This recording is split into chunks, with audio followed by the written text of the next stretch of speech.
بسم اللہ الرحمن الرحیم۔ السلام علیکم پیارے دوستو، آج آپ کو اس ویڈیو میں پیارے مصطفیٰ صلی اللہ علیہ وآلہ وسلم کی عظمت کے بارے میں بہت ہی زبردست واقعہ بتانے جا رہا ہوں۔ اسی ویڈیو میں آپ کو ایک ایسے یہودی کے بارے میں بتانے جا رہا ہوں جو نہایت ہی سخت مزاج کا انسان تھا، لیکن اللہ تعالیٰ کے رسول کی عظمت کو دیکھ کر اس نے اسلام قبول کر لیا۔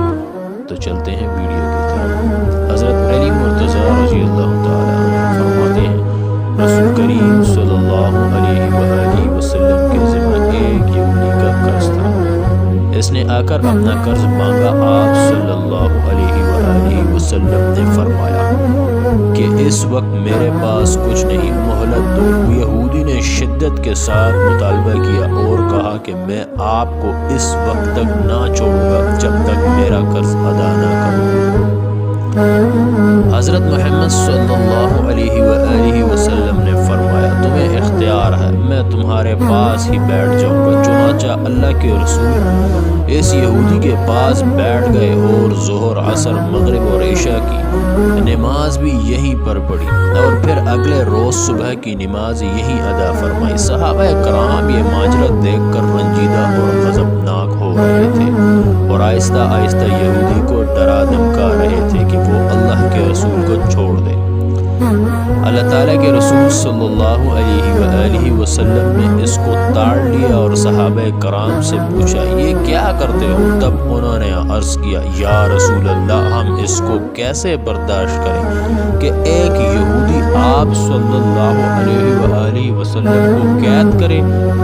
آپ صلی اللہ علیہ وآلہ وسلم نے فرمایا کہ مجھے میرے رب نے منع فرمایا ہے کہ میں کسی معاہدہ وغیرہ پر ظلم۔ یہودی یہ سب ماجرا دیکھ کر اور سن رہا تھا، دیکھ بھی رہا تھا اور سن رہا تھا۔ صبح ہوتے ہی یہودی نے کہا، اشہد اللہ الہ الا اللہ و اشہد ان محمد عبدہ و رسولہ۔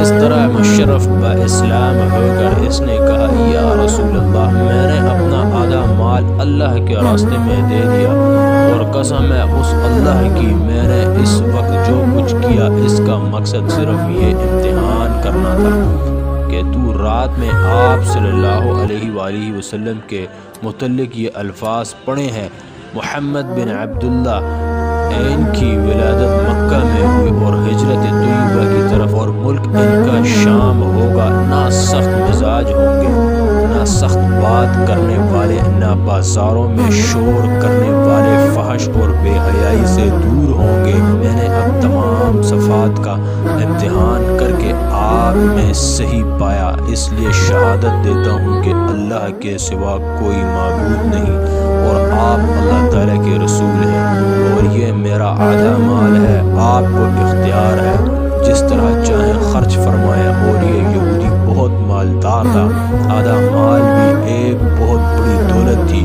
اس روایت کو تفسیر مظہری میں باحوالہ دلائل النبوت بیکی نقل فرمایا ہے۔ قصص معروف القرآن ازما خود تعمیر حیات، صفحہ نمبر 27، 110 اکتوبر 2001۔ پیارے دوستو، اگر آپ کو یہ ویڈیو پسند آتی ہے تو اس کو ضرور لائک کریں، چینل کو سبسکرائب کر کے ساتھ میں بیل آئیکن پر ضرور کلک کریں تاکہ آنے والی ہر اچھی ویڈیو آپ کو نوٹیفیکیشن کے ذریعے بآسانی ملتی رہے۔ انشاءاللہ اس سے اچھی ویڈیو میں ملتے ہیں، جب تک کے لیے اجازت دیجیے گا۔ اللہ حافظ۔